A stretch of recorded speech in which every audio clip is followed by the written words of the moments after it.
Bienvenue dans Voix de comptable, le podcast qui t'aide à trouver ta voie. Je suis Julie Lagneau, experte comptable mémorialiste en quête de sens et j'accompagne les étudiants de la filière expertise comptable à prendre leur envol. Je parcours la France à la recherche d'anciens étudiants en comptabilité et nous retraçons ensemble leurs doutes, leurs échecs, leurs expériences et bien sûr leurs réussites. Aujourd'hui, ils sont experts comptables, commissaires aux comptes, DAF ou encore contrôleurs de gestion, parfois même professeurs ou entrepreneurs. À travers ces parcours inspirants, j'espère te montrer que non, en compta, il n'y a pas qu'une seule voie. Bonne écoute!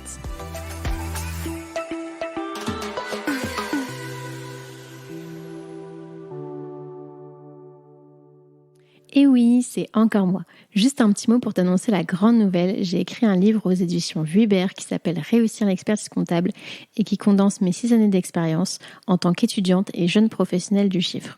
Les 200 pages sont réparties en 3 grands thèmes qui sont l'état d'esprit pour se dépasser personnellement et professionnellement, les révisions pour décrocher ses diplômes et enfin la vie professionnelle pour trouver la voie qui te correspond. Il est déjà disponible en librairie, sur la Fnac, sur Amazon, en format physique ou digital, donc si ça t'intéresse, je te mets le lien dans la description de l'épisode. Et maintenant, je te laisse en très bonne compagnie avec l'invité du jour.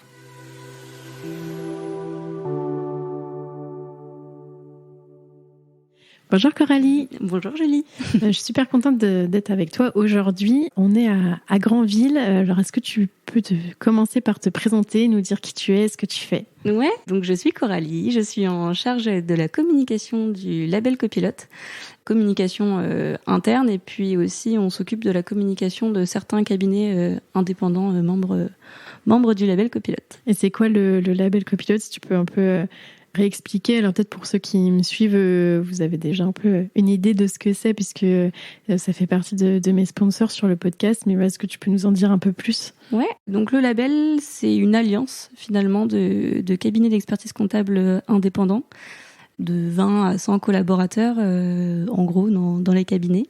Et on les accompagne sur différents leviers, à la fois sur le développement, sur les outils numériques, sur le recrutement et la fidélisation, parce que c'est un gros sujet aujourd'hui, sur la communication. Voilà, c'est assez large, on propose pas mal de choses. Et l'idée, c'est de répondre à toutes les problématiques que peut rencontrer les cabinets d'expertise comptable. Et puis dès qu'il y a une problématique, on en est informé. Et puis l'idée, c'est de trouver des solutions avec eux, parce que il y a toute une partie mutualisation aussi. Donc, on travaille vraiment ensemble pour trouver des solutions assez problématiques. Oui, c'est un peu tout ce qui est les fonctions support un peu des cabinets, où vous les accompagnez sur cette partie-là. C'est ça, ouais.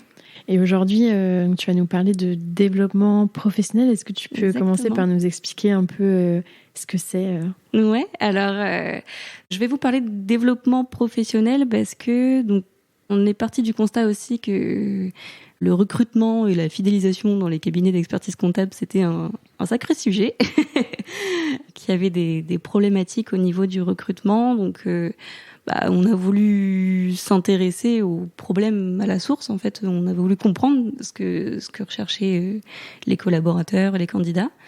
Et donc, du coup, on a vraiment voulu s'intéresser à eux pour...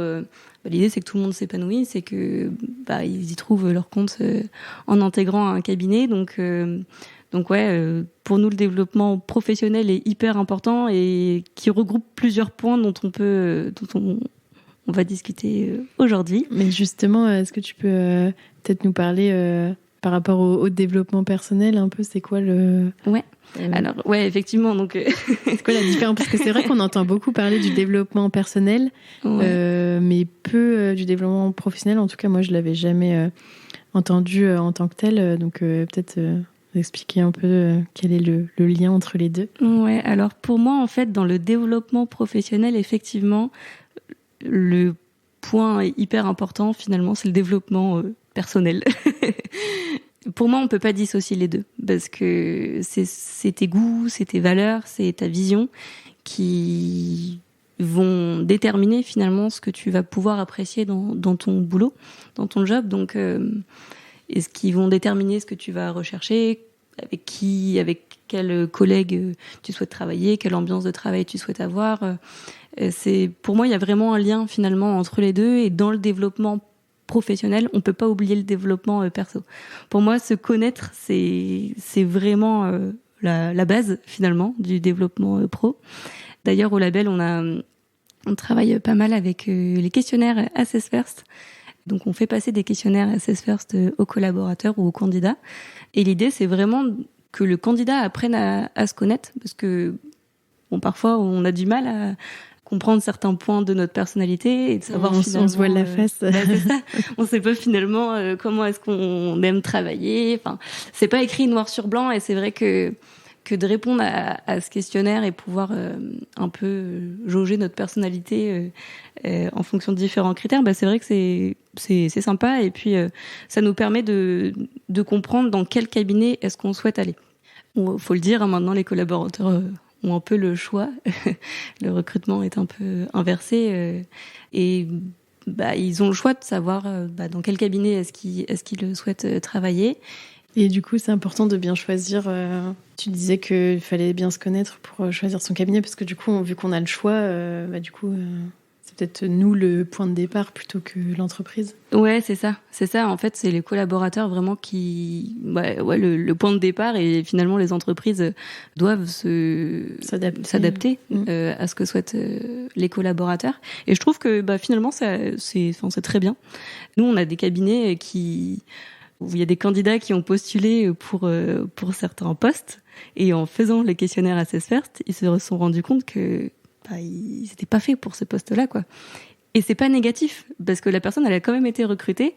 C'est simplement qu'en fait, grâce aux résultats du questionnaire Assess First, ils se sont rendus compte que ils allaient adapter les missions, et que il y avait un profil qui pouvait recruter ce profil-là, qui pouvait complètement correspondre, mais dans d'autres missions. Et en fait, ça marche, quoi. Et en tout cas, pour la fidélisation du collaborateur, pour moi, il n'y a rien de mieux que d'apprendre vraiment à se connaître et trouver le poste. Avant de trouver le bon cabinet, c'est déjà trouver le poste qui te correspond, et puis dans le cabinet dans lequel tu peux t'épanouir encore plus, quoi. Après, je pense que ça dépend aussi de la taille de la boîte. Des fois, tu vois, si t'es un petit cabinet de 5 personnes qui avait besoin, je sais n'importe quoi, d'un gestionnaire de paye, et qu'au final tu dis en fait c'est pas fait pour moi la paye. Ouais. Bon, ça peut être compliqué. Après, c'est des plus gros cabinets, je pense que oui, des fois c'est possible de s'adapter à la personne. Et après, je suis assez d'accord sur le fait que tu te dis on peut pas dissocier le développement personnel et le développement professionnel. Pourtant, souvent on nous parle, tu vois, d'équilibre. C'est pas tout à fait la même chose, mais vie pro, vie perso, et tu vois, on fait vraiment la différence entre les deux. Alors que je pense que ça dépend de chacun et tout, mais moi je suis plus pareil à me dire, en fait, il y a pas, je vais pas dire qu'il y a pas d'équilibre vie pro, vie perso, mais en tout cas, je suis la même personne, un peu dans le perso et dans le pro. Et du coup, t'as une personnalité, en fait. Oui, c'est ça. Après, je pense que ça dépend des personnes. Il y a des personnes aussi qui aiment bien séparer les deux. Mais en tout cas, c'est lié dans tous les cas. Ouais. Je pense qu'il y en a qui aiment séparer les deux, dans le sens où, effectivement, après le travail, ils sont chez eux, ils veulent plus penser au travail. Ça, c'est une chose, et je le comprends totalement. Par contre, je pense que les goûts, la vision des choses, tes valeurs, si tu trouves un job qui est complètement à l'inverse de tout ce que tu penses et de tout ce que tu aimes, tu seras pas épanoui. Tu seras pas épanoui, quoi. Et du coup, en deuxième conseil, qu'est-ce que tu peux nous dire alors pour se développer professionnellement? Alors, en deuxième conseil, je mettrai en avant la formation. Pour moi, c'est hyper important de continuer à se former continuellement. Surtout que c'est un métier les métiers de la profession comptable, ce sont des métiers qui évoluent énormément, et finalement on a besoin d'être formé en permanence. Et tu vois, pour moi, en tout cas à mon sens, l'épanouissement professionnel, qui fait partie du développement pro, pour moi en fait l'épanouissement passe vraiment par l'apprentissage, le fait d'être curieux, etc. Personnellement, j'ai du mal à concevoir que je puisse plus rien apprendre et que je reste sur mes acquis. C'est bon, t'as fait ton diplôme, maintenant tu vas plus rien apprendre. Pour moi, c'est pas challengeant, tu vois. J'ai vraiment besoin de me challenger un peu au quotidien, d'apprendre de nouvelles choses à chaque fois. Alors ça, c'est perso. Ça, c'est mes conseils pour le développement pro. Il y a des personnes qui aiment très bien rester sur leurs acquis, enfin, sur leurs connaissances, sur les connaissances qu'ils ont déjà. Mais honnêtement, moi, à mon sens, et je pense qu'on est beaucoup à pouvoir évoluer et à se former en permanence. Et je pense qu'en plus, étant donné que les métiers évoluent très vite dans ce domaine, je pense que c'est hyper important de continuer à se former parce que là, les métiers bougent, quoi. Et peut-être qu'on va être plus sur du conseil, sur du commercial, et il va falloir se former pour être cohérent. Et quand tu dis se former, c'est forcément peut-être des formations un peu, je sais pas, aller à l'école, être en alternance, etc. Ou ça peut être aussi sur d'autres formats. Enfin, moi, je sais que, par exemple, en soi, même si j'ai ma formation expertise comptable, enfin, la majorité des choses que j'ai apprises et que je connais aujourd'hui, enfin, c'est plus entre guillemets, de l'auto-formation en mode des posts LinkedIn, des vidéos YouTube, enfin, je sais pas, des articles de blog, etc. Et c'est pas, entre guillemets, de la formation classique comme on peut voir qui donne des diplômes, alors que pourtant, des fois, dans certaines thématiques, enfin, ce que j'ai appris vaut beaucoup plus qu'un diplôme. Et limite, en fait, il y a des personnes qui pourraient avoir un diplôme dans sur ce sujet-là, dans cette discipline, et qui serait des fois qui aurait peut-être moins de connaissances que moi qui ai vraiment creusé le sujet par moi-même. Donc, Non, je suis complètement d'accord avec toi. On n'est pas obligé, à mon sens, de faire un diplôme pour avoir ces connaissances. Maintenant, sur Internet, on trouve énormément d'informations. Il faut savoir faire le tri, quoi. C'est ça, exactement. Faut vraiment, faut faire des recherches et savoir faire le tri, mais pour moi, on n'est pas obligé non plus de passer par un diplôme. Faut juste, faire de la veille, se renseigner. Et du coup, comment on fait justement pour faire de la veille? Est-ce que t'as des conseils? Comment... Ouais, Parce que je sais pas, tu utilises des applications ou... je crois qu'il y a des applications qui existent, genre Feedly ou ce genre de choses. Après, faut savoir aussi le paramétrer. Je sais pas quels sont tes... Ouais, alors moi je suis dans la communication, donc c'est vrai que j'ai pas les mêmes outils que les collaborateurs de la profession comptable, mais je pense que c'est quand même hyper intéressant de continuer à se former, peu importe l'outil. Enfin, l'idée, c'est vraiment de faire des recherches sur le web. Je pense qu'au fur et à mesure, on trouve des sites que l'on apprécie, où on comprend que les informations qui sont données sont suffisamment fournies et sont vraies. Ils sont dignes de confiance, quoi. Au fur et à mesure, tu te dis s'il y a plusieurs fois le même site qui revient et que c'est sur des thématiques qui t'intéressent, des sites internet, ou même des fois ça peut être des profils LinkedIn aussi. Ouais, complètement. Donc chaque personne choisit là où les plateformes qui les intéressent pour faire de la veille.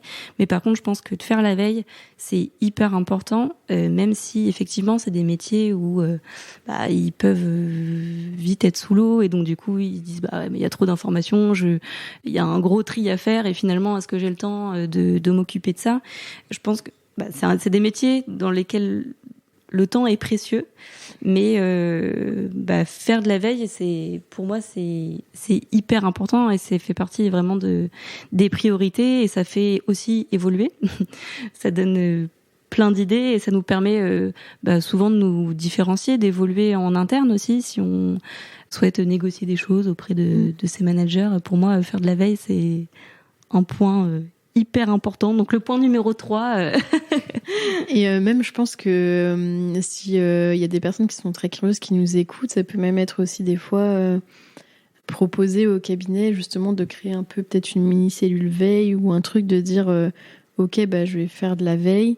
Peut-être qu'il y a d'autres personnes qui n'ont pas le temps ou qui voient pas l'intérêt ou autre dans le cabinet. Du coup, de dire moi ça m'intéresse. Du coup, je voudrais que ça fasse entre guillemets partie de mes missions, et je sais pas, toutes les semaines ou toutes les 2 semaines ou tous les mois, de faire un petit récap de la veille que tu as trouvé sur tel et tel sujet, mais pour comme ça que ça s'inclut, tu vois, dans ton temps de travail, parce qu'entre guillemets, je pense que quand tu es collaborateur et que c'est la même charge de travail que quelqu'un d'autre et que tu as envie de faire de la veille, en fait, d'un côté, tu te dis, ouais, c'est cool, mais en même temps, je vais avoir moins de temps pour mes dossiers, donc peut-être que je vais devoir finir plus tard et tout. Donc, je pense qu'il y a aussi cet aspect-là. Et du coup, peut-être d'en discuter avec les managers, les experts comptables, etc., de dire, on n'a pas forcément de veille, ou entre guillemets, c'est pas forcément formalisé pour le moment. Est-ce que ça vous dirait que je le fasse? Et comme ça rentre dans tes missions, et donc potentiellement, on t'enlève un peu des dossiers ou... Oui, complètement. Complètement, et c'est chouette de pouvoir avoir des managers où tu peux justement être écouté, où tu peux proposer ce type d'action. Parce que si c'est important pour toi et que ça peut en plus aider d'autres personnes, volontiers. Et si tes managers n'y ont pas pensé, go, il faut proposer. Ouais. Et puis je pense que ça peut même faire l'objet d'un mémoire de Dex s'il y en a qui cherchent un sujet. Exactement. Alors, est-ce que tu peux nous parler du 4e point ? Ouais. Et en parlant de veille, on peut aussi parler de faire de la veille finalement sur les jobs existants. Pour moi, je pense que c'est hyper important de regarder de temps en temps comment les jobs évoluent. Que ce soit au niveau des nouvelles missions qui sont proposées au sein des cabinets, dues en partie à l'évolution de la profession, ou bien même regarder les avantages que proposés dans d'autres cabinets sur des postes similaires. Je vais pas forcément me faire des copains en ayant ces propos, mais en fait pour moi, faut vraiment pas le voir négativement parce que c'est une veille.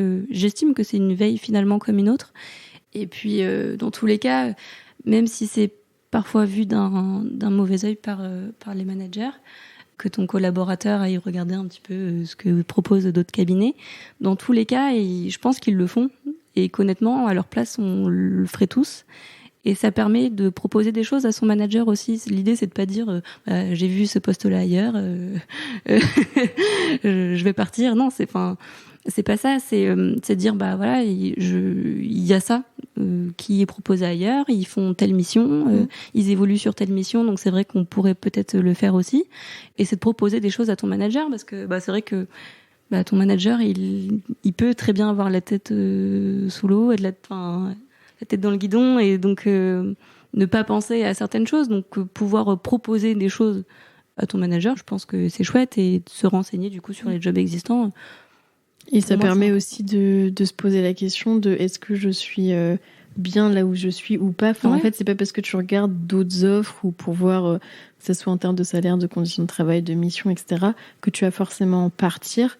Mais du coup, tu peux te dire, ça peut te conforter dans le fait de rester là où tu es, etc. C'est pas. Ouais, complètement. C'est pas forcément complètement. Négatif. Faut vraiment pas voir ça comme quelque chose de négatif dans le sens où ils vont partir. Enfin, pour moi, ça peut même être très très positif.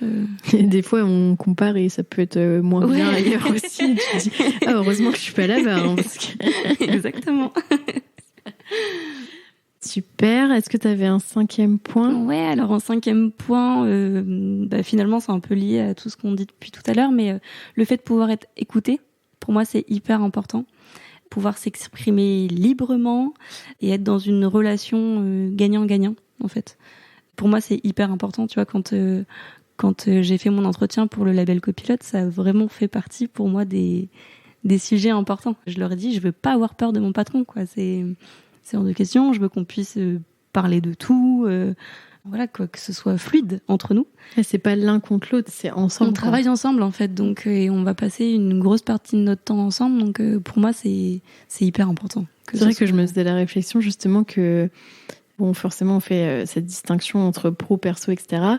Mais en fait, dans ta journée, on va dire hors week-end, en fait, la majeure partie de ton temps, tu le passes au travail parce que, on va dire que t'as, je grossis le trait, mais t'as 8 heures de travail dans ta journée. On va dire que t'as peut-être 6 heures de perso. Enfin, entre guillemets, en fait, tu passes plus de temps avec tes collègues qu'avec ton conjoint ou tes enfants, par exemple, tu vois. Et du coup, quand tu te dis ça, tu te dis, en fait, il faut vraiment que je fasse un truc qui me plaise, dans lequel je peux m'épanouir, parce que, en fait, c'est la majeure partie de mon temps. Donc, Ouais, non, mais c'est ça, je suis complètement d'accord. Et au label Copilote, justement, on propose à beaucoup des cabinets membres de passer la certification Happy at Work.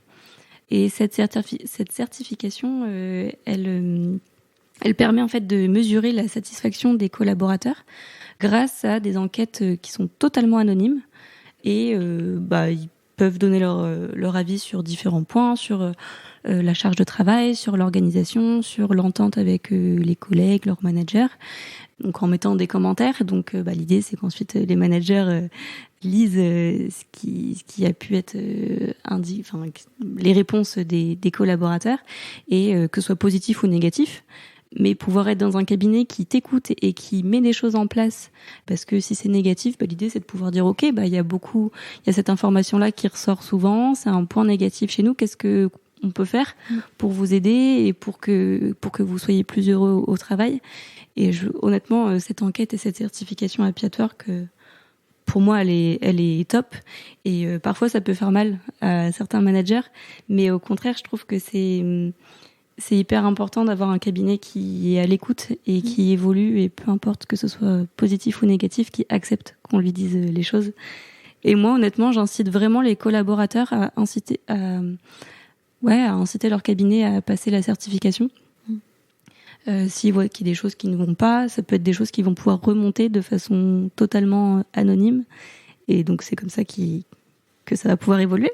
Et outre la certification, je pense que même, tu vois, sans avoir la labellisation, je pense que le concept est intéressant de faire des enquêtes un peu... Bon, après, normalement, on est d'accord que c'est un vrai taf, tout ce qui est les sondages, la psychologie et tout, de comment tu poses des questions, etc.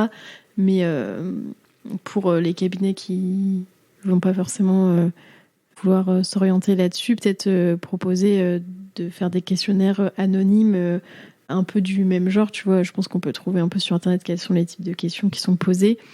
Et du coup, de faire ça un peu made in cabinet au début en interne, et peut-être pourquoi pas après passer la certification.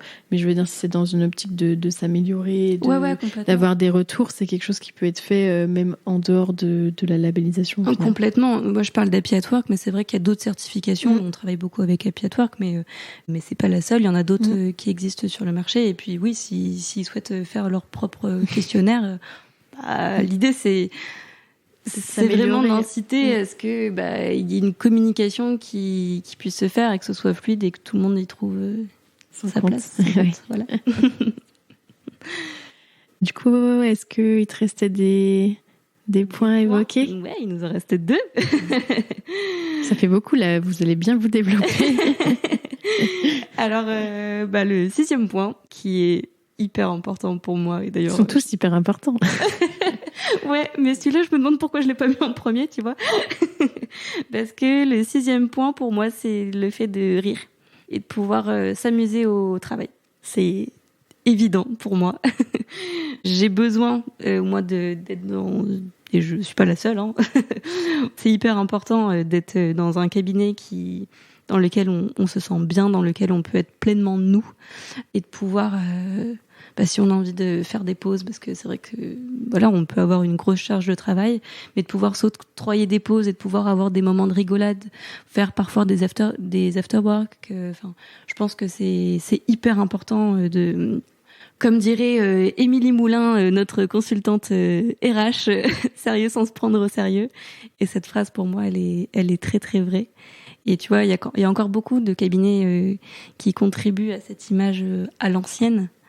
C'est vrai que la profession souffre un peu d'une image assez négative de l'expert comptable en costume devant son ordi et sa calculette qui dit pas un mot. Nous, au label, en fait, c'est pas du tout notre dynamique et c'est pas du tout la dynamique des cabinets membres du label Copilote. Voilà, la profession, elle se modernise et on s'y sent très bien, quoi. On peut rigoler.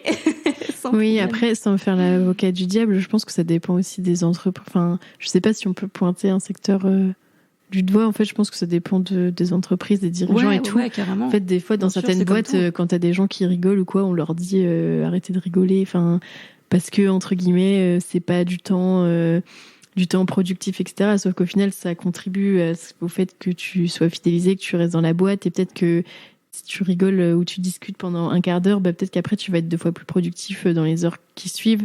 Donc au final, faut pas regarder juste t'as pas travaillé pendant 30 minutes ou tu faisais une pause ou quoi. Enfin, Exactement. On parle pas de passer d'être en pause pendant 6 heures de ta journée, hein. Je pense que sinon effectivement il y a un petit souci, mais non, clairement pouvoir faire des pauses de temps en temps et s'aérer l'esprit, c'est hyper important et c'est peut-être comme ça que tu seras plus productif après. Donc et qu'en plus tu fidéliseras ton collaborateur. Donc c'est ça, c'est tout bénef au final. Bon là, ça fait beaucoup de conseils déjà. Est-ce que y a un endroit peut-être où on pourrait les retrouver?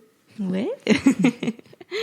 Cette transition de malade. Exactement. Alors, notre point numéro 7, je dirais que c'est s'abonner à Match ton cab. C'est quoi, c'est une page LinkedIn, un compte Instagram? Non, c'est bon, là je triche un peu sur ce point, mais en fait, tu as tous les points que je viens de te citer. Pour moi, ils sont hyper importants. Et donc du coup, on a souhaité en faire une page Instagram pour le coup. Alors, le label Copilote est très présent sur LinkedIn. On a une page label Copilote, on communique aussi sur nos profils perso. Donc il y a Frédéric, Cindy, Tiffany et moi. Donc on est déjà très présent sur LinkedIn. On a une cible assez large d'ailleurs sur LinkedIn, experts, collaborateurs, partenaires. Mais c'est vrai que bon, c'est quand même assez orienté experts et cabinets. Plus entreprise, enfin cabinet. Exactement. Plus que candidat par exemple. Et donc du coup, les candidats en général, ils sont sur LinkedIn, mais ils font peut-être plus de la veille. Ils sont peut-être moins actifs. Et on avait vraiment envie de trouver une plateforme sur laquelle on pouvait créer un lien plus fort avec eux et on pouvait échanger avec eux et puis on avait envie de se faire plaisir aussi en étant sur Instagram. De rigoler. Exactement. Ça change un peu, c'est une plateforme qui est divertissante et donc voilà, on avait envie de changer nos habitudes et de se faire plaisir. Donc on a créé une page Instagram nommée Match ton cab. Je la mettrai en description pour ceux que ça intéresse. Super, merci. Et donc l'idée de cette page, c'est on regroupe finalement tout ce qu'on vient de dire. L'idée, c'est de casser les préjugés qu'on peut avoir sur cette profession, casser les codes. Et puis, c'est vrai que ça fait un moment finalement que le label est engagé dans le bien-être au travail avec Happy at Work, avec les questionnaires Assess First. On fait du matching maintenant collaborateur avec Tiffany. Donc, c'est vraiment devenu un sujet qui est prioritaire chez nous. Et sur cette page, en fait, on souhaitait vraiment apporter de la valeur aux lecteurs, parce que on est quand même régulièrement en contact avec les collaborateurs de cabinet, et on leur a demandé ce qu'ils souhaitaient voir finalement sur cette page, et eux-mêmes sont déjà abonnés à des pages qui existent déjà liées au divertissement dans la profession, des pages qui sont d'ailleurs très bien. Et nous, du coup, on souhaitait quelque chose de différent. On souhaitait apporter de la valeur vraiment aux candidats ou aux collaborateurs, apporter des astuces, des tips, faire de la veille justement. L'idée, c'est qu'on anticipe et qu'on trie un petit peu pour eux les informations importantes. Et voilà, l'idée, c'est de les aider à évoluer et à trouver... s'épanouir. Voilà, s'épanouir, exactement. Bon, merci beaucoup Coralie, on va suivre ça de près alors, donc je mettrai le lien en description, et puis merci à toi. Merci à toi Julie, et puis on invite vraiment tout le monde à suivre la page, parce que bon, je dis que c'est pour les collaborateurs, mais finalement c'est aussi pour les experts, et je pense que pareil, c'est ce qu'on disait tout à l'heure, les experts peuvent aussi nous suivre pour connaître la tendance et savoir ce qui fonctionne maintenant, donc ce que recherchent les collaborateurs. Donc on a hâte d'avoir les retours de tout le monde. Merci. Merci Julie. Félicitations, tu as été au bout de cet épisode. Aide-moi à faire connaître le podcast en choisissant parmi ces 3 options. Le plus rapide d'abord, c'est de me donner 5 étoiles sur ton appli de podcast préféré. Le second, c'est d'écrire un gentil commentaire pour m'encourager et pour faire plaisir à l'algorithme. Et bien sûr, tu peux aussi en parler autour de toi. Enfin, le top du top, ça serait forcément de faire les 3. Pour découvrir le prochain épisode, je te donne rendez-vous dimanche prochain à 10h.